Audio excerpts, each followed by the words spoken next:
Hi, everyone. Welcome to Everything You Need to Know about FRAC Snap Challenge, hosted by the Food Research and Action Center. I'm Steve Hayward, FRAC's Communications Manager. Before we begin, I'd like to cover a few brief housekeeping items. We expect this webinar to run about 60 minutes. We are recording the presentation and will send the recording, slides, and all links mentioned in a follow-up email. Closed captioning is available. To turn captions on, click the CC button in the bottom taskbar and select English as the spoken language. We'll have time for questions and answers at the end of the presentation. To ask a question at any time during the webinar, please use the Q&A panel also in the bottom taskbar. With that, I'll pass it off to Colleen Barton, Communications Director at FRAC. Take it away, Colleen. Thanks so much, Steve. Welcome, everyone. We are thrilled that all of you from all across the country will be participating in FRAC Snap Challenge next week, March 18th through 20th. I'm going to take a few minutes to explain why we're doing this challenge now and what the challenge entails. The purpose of FRAC Snap Challenge is to raise awareness about the reality of hunger in America. By participating in the challenge, you can get just a glimpse of what life is like for tens of millions of people in this country with low incomes who struggle every day to put food on the table. You can learn how SNAP is critical for children, older adults, veterans, and people with disabilities by checking out FRAC SNAP participation fact sheets that Steve's going to drop in the chat.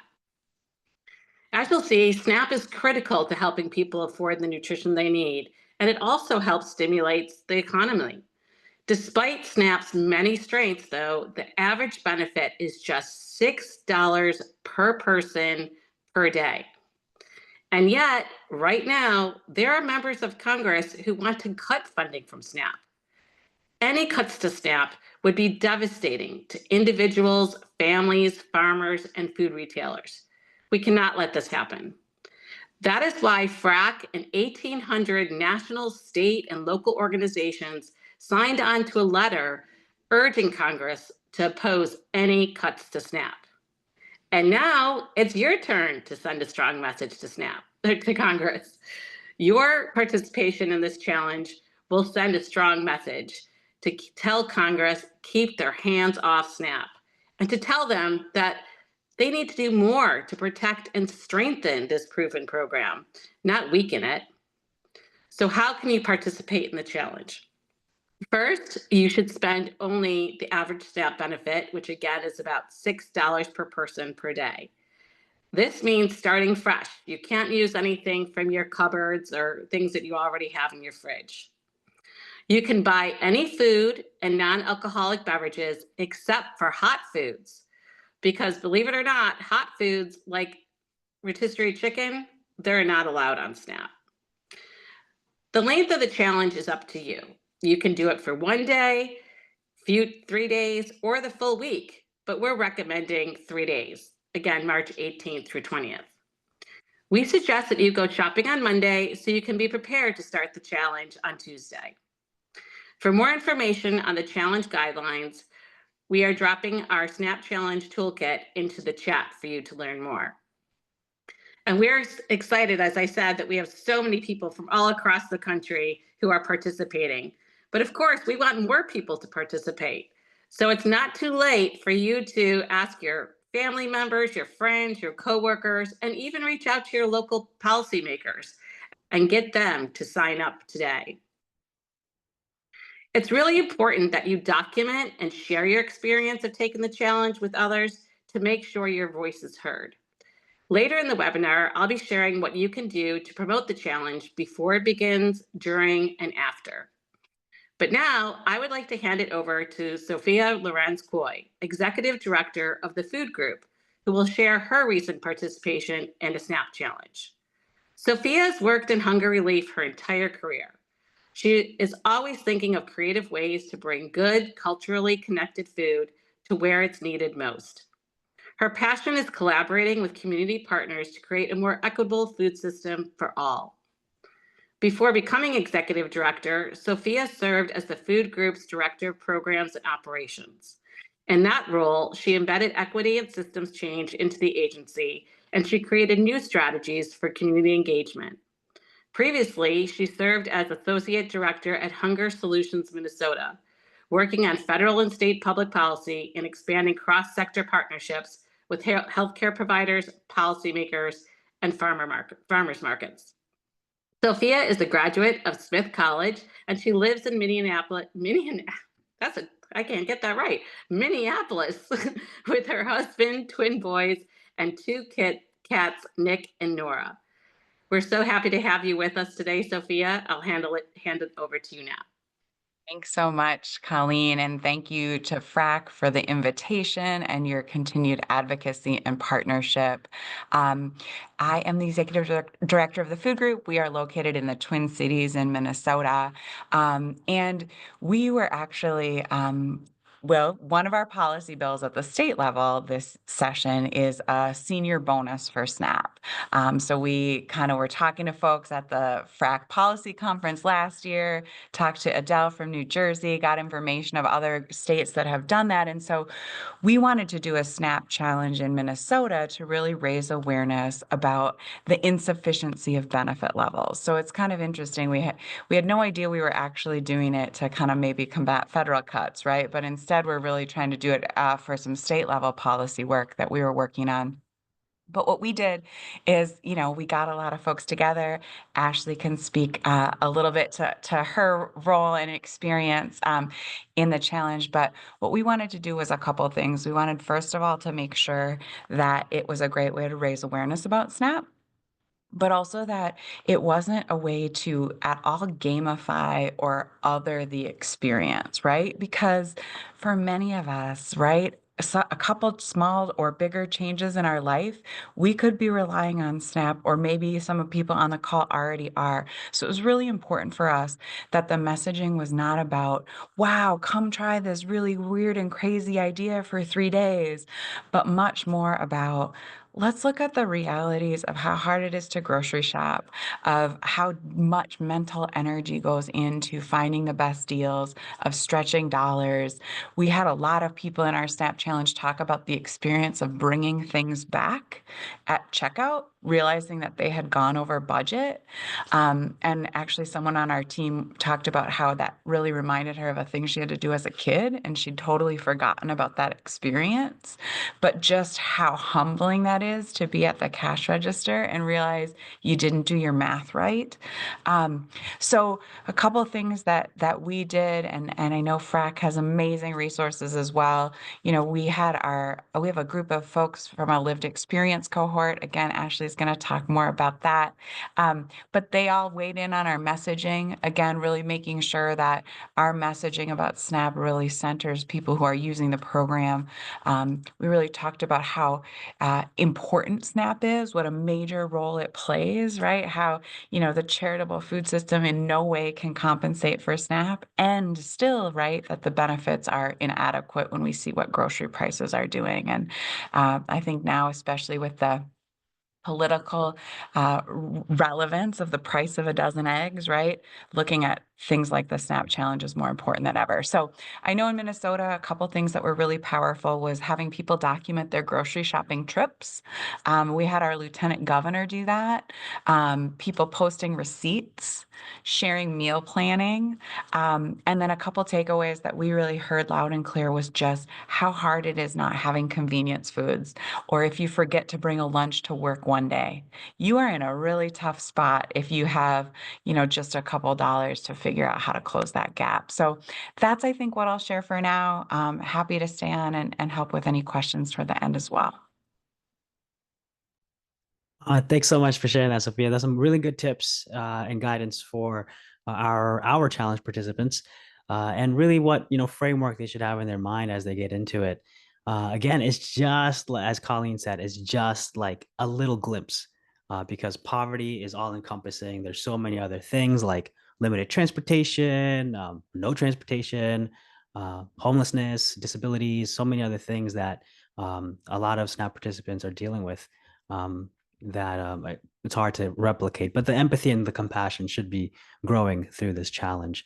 And next, I'd like to invite Ashley DePover to join us on here to talk about her experience receiving SNAP for a couple years. Now, Ashley lives in Minnesota with her husband, Daniel, their 3-year-old son, Theodore, and 2 cats. There's a 2 cats theme going on here. I don't know if I like it.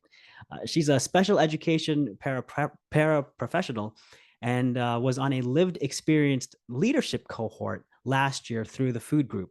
And she's been sharing her story for a couple years in various ways to advocate for programs and for more funding around food insecurity and Head Start. Ashley, the floor is yours. Thanks, guys. Hi, everyone. Thanks for having me here. Like Sophia said, I was on the lived experience leadership cohort last year, where we really kind of honed in on our experiences utilizing the SNAP program and access around SNAP, and what changes we thought needed to happen just based on our own experiences, and how difficult sometimes it can be to get on SNAP, or the difficulties surrounding what you get as a SNAP recipient. So I have a little thing prepared. I'm going to read it because if I read it, I don't cry as much. So hello all, my name is Ashley DePover. Thank you all for being here today and showing interest in taking part in the SNAP challenge. I am here to share my lived experiences with you and to urge you to take this challenge seriously when doing it. It will give you a small glimpse into what many live on a daily basis.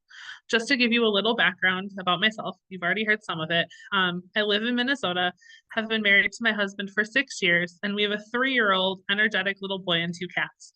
I work as a special education paraprofessional, and my husband works for UPS. We are your typical quote unquote everyday family. About 3 years ago, my family found itself unexpectedly homeless, and after 11 weeks found stable housing in the apartment we live in now. With all the expenses of moving, we were tasked with filling a completely empty kitchen. We turned to family and food pantries for help. We also applied for SNAP. It took 3 months from the time the application was submitted to when it was first reviewed, and after having to submit updated documentations, since we had 3 months had passed and we had updated pay stubs, it took about another month before we'd even heard a decision. We were approved. By this time, 4 months had passed since the initial application was submitted. We received SNAP benefits for 1 month before we received our 6-month renewal. And with that renewal application, we were denied from continuing benefits. Why, you might be wondering? Well, my husband had received a raise during their busy season at work of only a couple dollars an hour. We were now, on paper, over the income threshold by less than a few $100s a month, a raise that was barely reflected in his take-home pay. SNAP goes off of gross income, not your take-home pay. And while they do take some deductions into consideration, like housing costs and basic utilities, those deductions are not even considered unless you meet the income threshold without them. During our short time on SNAP, it made a difference in our family's lives. It helped relieve a little bit of a burden and some stress off of our shoulders. We did not stress as much about how to feed our, at the time, 1-year-old son, who had just recently started eating solid foods at that time. So, you want to make healthy choices when you're introducing them to those solid foods and giving them positive experiences so that they can continue loving those foods as they get older, because once they get to be a toddler, they get picky. SNAP for us was a short-lived blessing. We did not have to necessarily worry about living paycheck to paycheck when it came to having food on the table. It definitely can take a little bit of skill and practice to make it the whole month, especially with food prices as they are today. Coupons and sales are a way to stretch your SNAP budget. I am fortunate that I live within a 15 to 20-minute drive of multiple different grocery stores. I grew up and still continue to shop at multiple stores each month to utilize sales, coupons, and promos to stretch my budget while providing for my family. I've always been a quote-unquote frugal shopper, having grown up in a home that was considered low income and utilized SNAP benefits. Some months it was canned fruit and vegetables for our family versus fresh, just based on the prices that month. Seafood is so good for the body, but if it was not on sale or not found at a food shelf, it's not usually something my family ate much of, even when we were on SNAP. The foods many buy on SNAP, especially fresh meats, are things that can be stretched or transformed over multiple meals, like roasts or chicken. After a long day of work, we all know it can be hard to come home and have to make a meal. Some days, the last thing I want to do is come home and make dinner. But with SNAP, hot prepared foods like rotisserie chicken are not eligible. I'm not sure if you've ever looked at the price of a hot cooked rotisserie chicken at the store, especially stores like Sam's Club. But around here, they range about $5 to $8, which when you compare to a non-cooked full chicken is a steal of a deal. And the bonus, it's already cooked. Getting something as simple as a rotisserie chicken can be so versatile and is something that can be stretched over multiple meals and can be transformed into many dishes, helping stretch the budget. But alas, it is unfortunately not something SNAP can be used for. Many people, myself included, wish this was different. I urge you in taking part in this challenge that you follow this as well and do not get any hot prepared food. Living without SNAP the last couple of years has been a challenge. Being a parent who struggles with food insecurity is not a good feeling. I've gotten more resourceful and utilize food banks and food drops to help stretch our budget. These methods can provide struggles as well. They can be time consuming. Sometimes I have to drive up to 20 to 30 minutes away to get to a food drop, and then you wait in line for over an hour. They can be unreliable as well. The need is ever growing, but food banks can only do so much. I went from getting an appointment at a local food bank once a month, which is how often they allow you to come and shop, to now getting one every 6 to 8 weeks. It is also never known exactly what you will find at a food bank and what the quantity limits will look like on items when you visit. So 1 item out of this freezer full of chicken versus 3. You never quite know what you're gonna come home with. There's something else I want everyone to know about SNAP. While we all know that SNAP is a food program, did you know that by qualifying for SNAP, it opens up other opportunities as well? By qualifying for SNAP for that short time, my son was eligible for the Head Start and Early Head Start program, providing my family with resources and support through this crazy journey of parenting and giving him access to early learning opportunities. We had access to discounts at museums and zoos, providing my son with enrichment and other opportunities for learning outside of the home or classroom. These opportunities were and are invaluable to our family.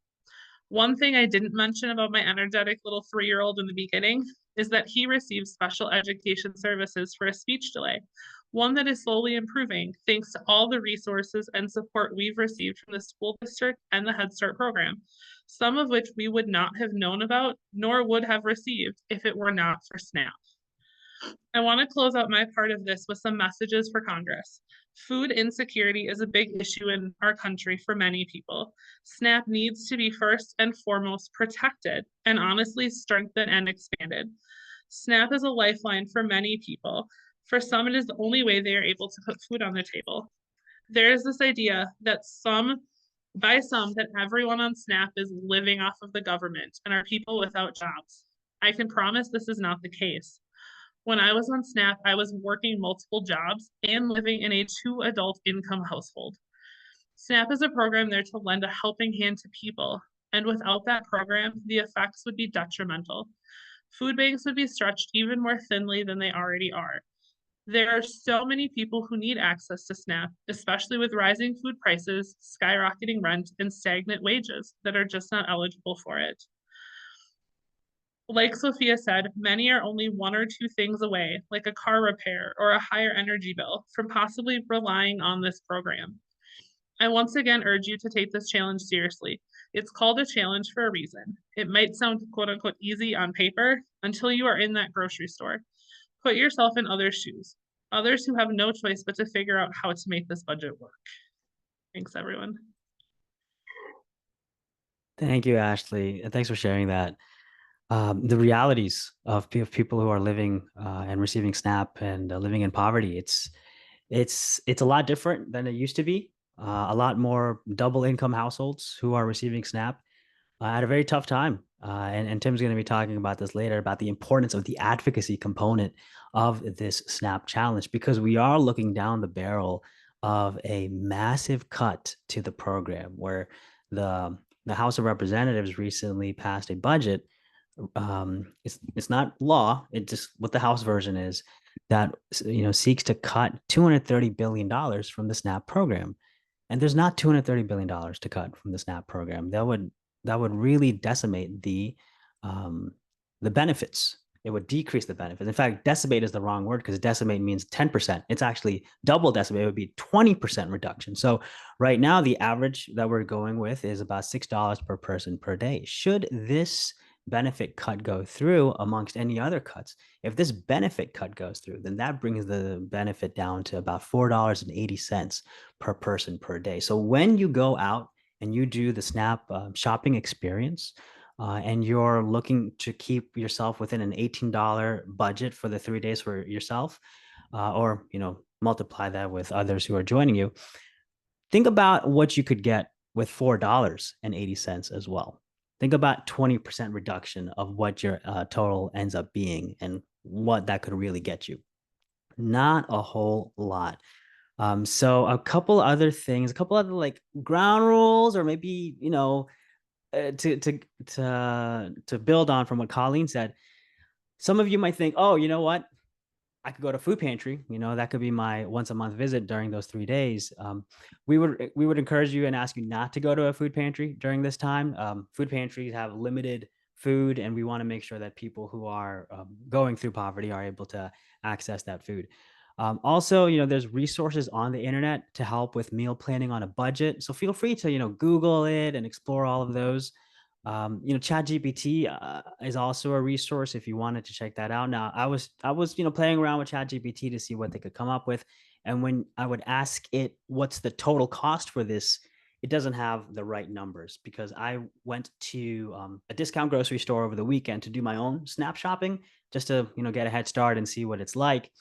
And it was saying like that a dozen eggs was like $3 when it was really like $5. So those $2, if I wasn't doing the SNAP challenge, wouldn't really matter. But truly, those $2 was a deal breaker for me.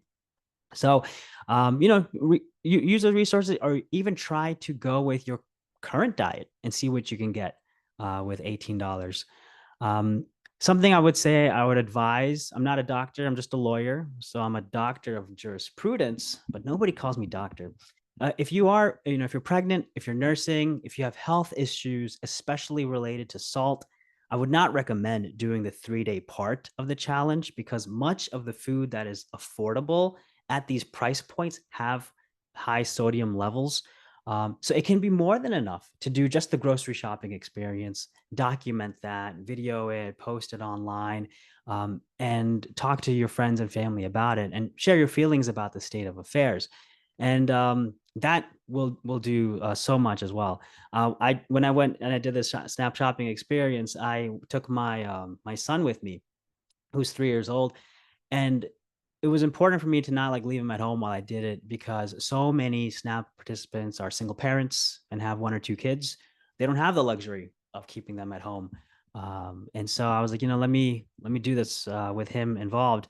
And it was really incredible to see how many things he was picking up and putting into the cart that I had to say no to.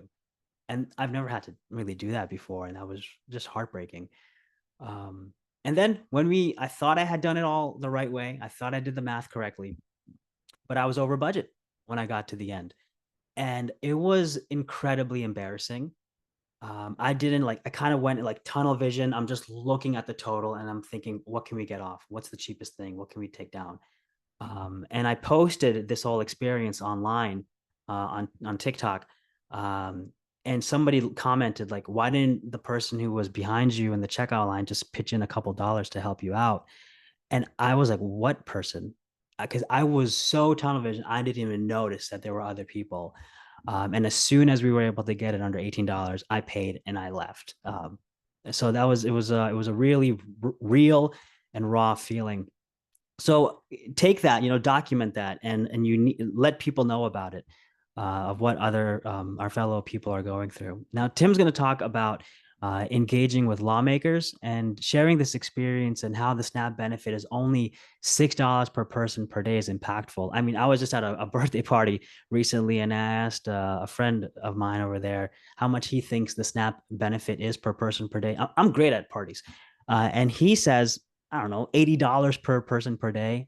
And I was like, no, friend, $6. So it's really important that people even know of this very minimal benefit. So Tim, take it away. What else can people do? Sure. So I know that there are different types of folks that are on the webinar today. Today could be individuals who are not affiliated with anti-hunger organizations. But I'm first going to address those that are anti-hunger orgs. If you have not signed up for the SNAP Challenge, or you know folks in your organization that have not signed up for the SNAP Challenge, please be sure to do that. Click on the link and actually register for that. And then if you have relationships with members of Congress, it'd be really important for you to push this to them as well. You can ask them to do just the shop, as you've kind of heard about. You can also work with their comms staff in the district office to organize a community roundtable. We have folks that can help you write a blog to put on your website or write a letter to the editor. And you can also invite members of Congress to do a site visit. Go with you to a food bank, go with you to the grocery store to see what that experience is like. And be sure to document all of that, video it. You've heard all of that already today, and use the links that are provided in the sign up. For those of you that are individuals here on the webinar, if you're doing a shop, take a picture and post about it and tweet at your member of Congress. I just put in the links to the Twitter handles or the X handles to the House members and the most recent Senate version I could find of the senators. Use the sample social media post from the toolkit to tweet at them and post at them and show them your experience participating on $6 a day in the SNAP Challenge. There are other things that you can do using the hashtag SnapChallenge25 to drum up some social media frenzy. You can also tag our Steve put in the chat our letter that is signed by 1,800 organizations that says oppose cuts to SNAP and school meals. You can also use the SNAP Challenge 25 hashtag. You can tag our state by state and congressional district level data to elevate to the members that of Congress to show them who utilize the SNAP program in their state and district. And these are the folks that are using SNAP on an average of $6 a day, and they are thinking about cutting that. Okay. Those are some amazing opportunities for you. If you want me to walk through any of these activities with you, you can email me. I'm going to put my email here in the chat. So go ahead and reach out to me. But one other thing, during the district recess period, a lot of Republican offices are no longer doing town halls. But from what we have heard, a lot of them are still very eager to engage with constituents and groups, and their district offices are willing to set up meetings and opportunities for organized engagement. They want to hear from people, just not necessarily in a public setting right now. So call their district offices and set up a time to meet with them or do the shop with them, or show them your experience living on $6 a day in that office, in their community, in your community.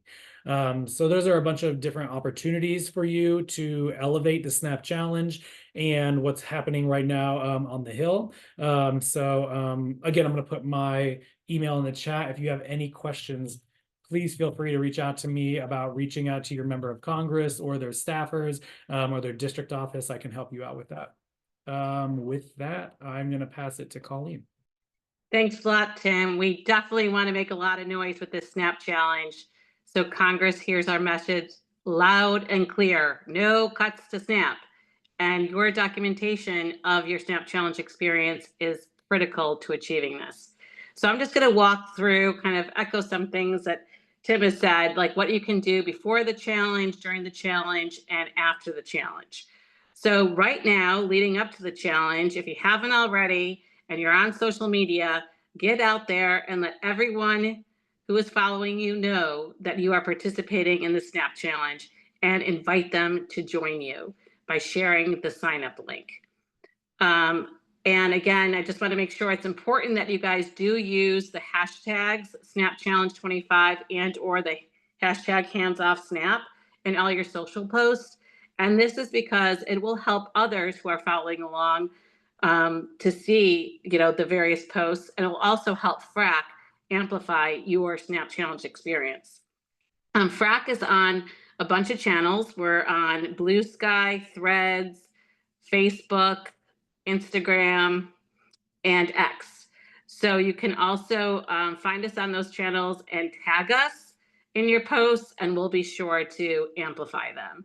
And again, we hope you find that the sample social media posts helpful. So during the challenge, again, we want you out there showing people what your experience is all about. So whether it's videos or photos, it could be you shopping for items at the grocery store. It could be the food that you're purchasing on the checkout counter. Anything that kind of shows your experience. And after the challenge, it's really key that we kind of collect some of the information so we can share it as well with members of Congress on our social channels and with the media. So you're going to be getting an email from FRAC before the challenge starts, probably on Friday, about the different ways that you can share your experience. So for instance, we have a designated email for you to submit documentation of your experience. It's snapchallenge@frac.org. So if you want to just drop that in there, because that email can also be used for any questions you have leading up to the challenge. We can get back if you think of something after this webinar. We're also going to have a Google form for you to submit written testimonials about your experience. Some of the questions just to be thinking about are like, what are some of the challenges you face? Kind of like the examples that Salam shared from his experience. What were some of the tough decisions that you had to make? Did not having as much food as you may normally purchase impact your mental or physical health? What will you remember most about taking the SNAP challenge? And what would you say to members of Congress who want to cut funding for SNAP? So those are types of questions that you can use as prompts, and we'd love to hear that and anything else you have to share. Now, we're also really excited that we're going to have a very cool app that you can use to upload your testimonials of your experience. The app is called Storyvine, and we're just finalizing it now so you can easily upload a testimonial and send a strong message again to Congress, no cuts to SNAP. And we really strongly encourage that everyone use this app if they're able, because again, it is just a great way for us to compile all of your experiences and share them collectively. So I want to thank you all again for your commitment to raising awareness about hunger in America and urging Congress to do the right thing to ensure that everyone in this country has the nutrition they need to thrive. Together, by telling Congress to protect, not weaken SNAP, we can help build a nation free from hunger. I'll now hand it back to Salam, who will facilitate answering your questions. Salam? All right. Thanks, Colleen. We've got one question so far, and somebody also asked it in the chat. Somebody asked, why is the SNAP challenge 3 days as opposed to a week or a month, since SNAP benefits are sent out monthly? Yeah, so one of the things, you have the option to choose how many days you want to do it. When you register on the website, there's a question that asks you, how many days will you take the challenge? And we're recommending 3. It gives you a pretty good viewpoint or visual of what it's like, because a month is hard. I mean, 3 days is hard. A month is going to be even harder. And like Steve said in the chat, then you're gonna have to prorate what you're buying, and really it's a way to just get a better sense of what people who are living on SNAP benefits are going through.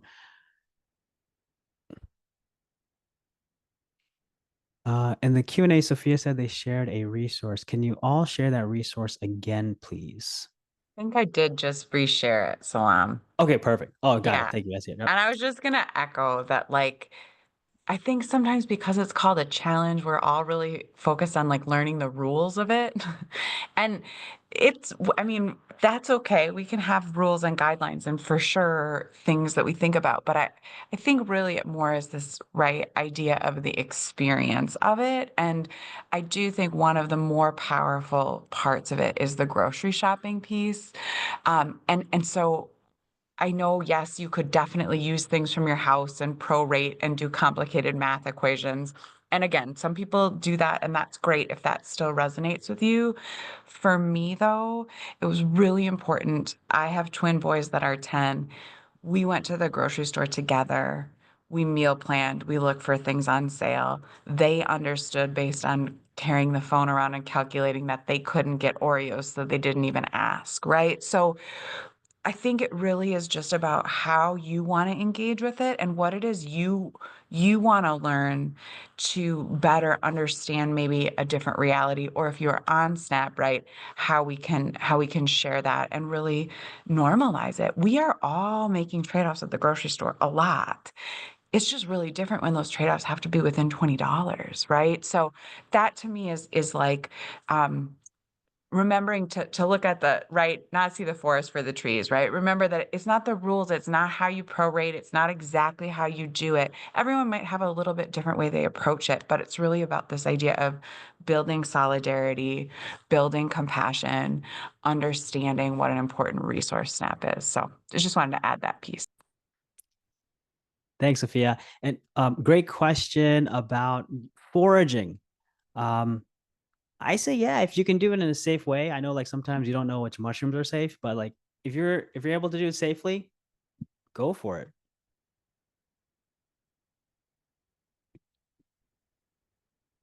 And it could be, and if you are, I would love to see you document that. Videoing, going out, like I'm finding berries or something. If you're gonna hunt during that time, hey, document that too, because this is going to be such a diversity of experiences. Because hey, there's 42 million people who are receiving SNAP. It's not a monolith. So many different diverse things happening. Any other questions?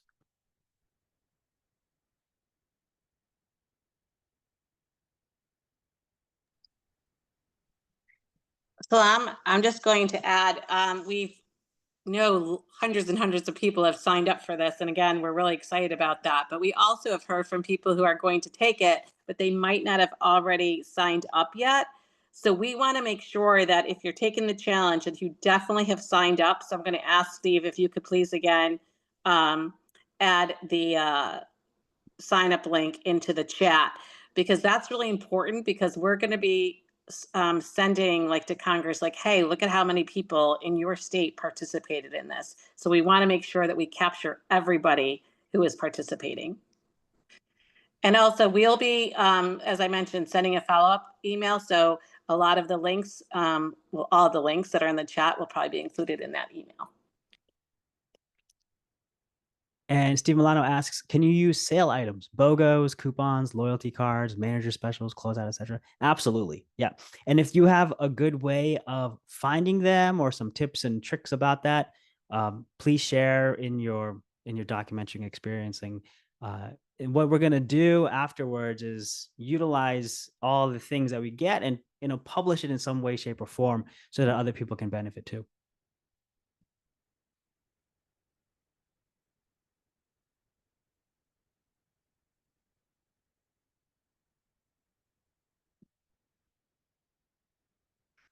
Oh, is there another? Oh, there's a question.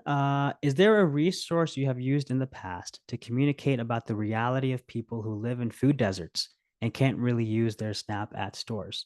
Our food bank is in New Mexico, and many counties have no grocery stores. Someone also asked about Double Up food bucks, and is that a focus you all like to see too?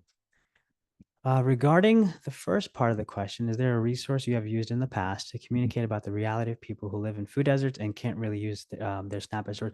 We have spoken about food deserts and the limited food accessibility in other resources. I don't believe, and Colleen or Tim, you've been here longer than me, if we have, or even Stephen, if we have food desert specific resources. There's actually one report that we have from our state initiative, DC Hunger Solutions, and about every year or so, they put out Minding the Grocery Gap. And it's amazing to think that in our nation's capital that there's actually food deserts, but it's a great report that shows how the higher income areas of the city have multiple stores, and how east of the Anacostia River in lower income areas have like one. So we do have that report that comes out, but other than that, we probably have some other resources as well, but that's the one I can think of. Thanks, Colleen. Thanks for putting that in the chat, Steve. One of the things I was thinking about was our resources about protecting SNAP choice. There's some attempt out there to restrict what people can buy with their SNAP benefits. And so this is a concern for many reasons. Notably, one of them is that if somebody is living in a rural area, they don't even have access to fresher food options, or then what are they going to buy if all of a sudden their food starts getting restricted? And then our food bank is in New Mexico, have no grocery stores. Someone also asked about double up food bucks, and is that a focus y'all like to see too? Yes, absolutely. So we are champions for the double up food bucks program. It's also a bipartisan supported initiative. We hope to see it continue as well, and even get more funding. I'm in Richmond, Virginia, and we had a grocery store that started utilizing double up food bucks. And there's also attempts to allow for frozen produce to be included within double up food bucks. So that's we're seeing some good innovations coming in.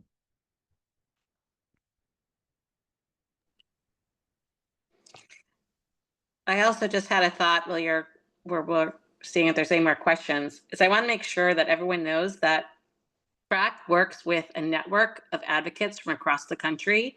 So if you're looking to connect with a local state anti-hunger organization, please let us know and we can connect you with somebody in your state. Another question, would it be a good idea to do a calorie tracker to see if on the challenge you are getting enough nutrition? Sophia, do you know if anybody used a calorie tracker during your challenge? No, I don't believe so. And I do think in this kind of time of SNAP choice negotiations, the nutrition messaging is like just complicated. I think we all know that nutrition is important. And I think you heard Ashley speak to it really beautifully, that like the issue is how expensive things are. So everybody's trying to get fruits and veggies and lean meats and good stuff for their families. We all know that's what we want to eat, but it's just trying to make it all fit and work. So I guess I lean away from kind of tracking the nutrients in that way, but really more just talking about how important it is for thinking about affordability and nutrition and the tension between those two things, I guess, is how I would say that. And so whatever approach, anyone decides to take on that is okay. But I know that's one thing we talked about a lot, that,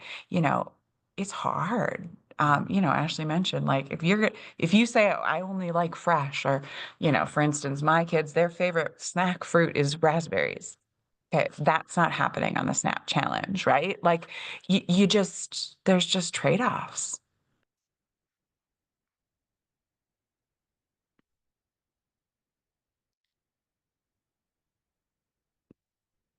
I don't see any other questions in the Q&A or the chat. Some great tips coming in. Oh, here Rhonda says, where did it go? Oh, here we go. Our farmers market matches our SNAP amount with free coins that can only be used on fresh produce up to $25. Can I use $5 of my SNAP and get 5 free veggie coins to spend at the market? I think you could. You obviously wouldn't be able to get those coins from them because you wouldn't have a SNAP card, but you can give yourself an extra $5 in your budget. So that's a good use. And then that would be a good way when you're documenting this as well, as a way to promote that this is something that's available in a lot of farmers markets, especially.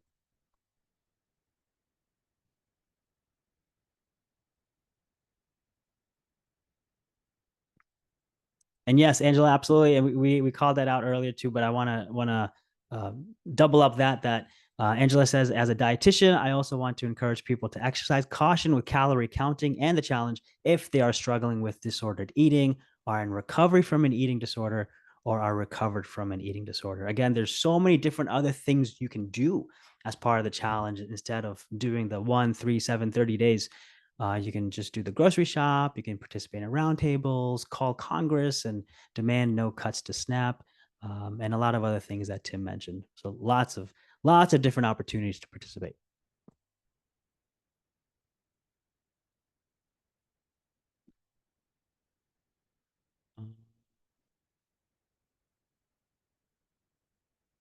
Any last calls for questions?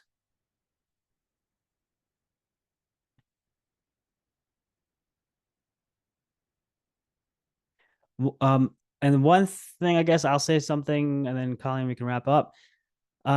Congress needs to hear your voice, like, often, especially with your elected representative. They say the squeaky wheel gets the grease, and we need to be really squeaky. You know, our colleagues in the Medicaid space are doing a lot of great work, and as a result, they're getting a lot of great attention in how their program needs to be protected. But the SNAP contingency, we're making a lot of noise too, but we have some good competition out there. But unfortunately, we have some cuts coming down the pike, so it's not as fun a competition as it could be. So please reach out to your representatives, to your senators, frequently, once a week, and just let them know, no cuts to SNAP. Let them know, keep them updated that, hey, I'm participating in the SNAP challenge. Here's what I got for my shopping trip. Here's 3 days. Here's my social media link so you can check it out. Let them know, keep them involved. They're going to be in your district next week, so long as there's no shutdown, or maybe they'll even keep them at home. I don't know, but they should be in your district. They should be doing town halls. They should be holding meetings, doing roundtables, doing something. If they're not, go and try to meet with them in their office, meet with their staffers, and let them know what you're doing and why it's so important. All right, Colleen.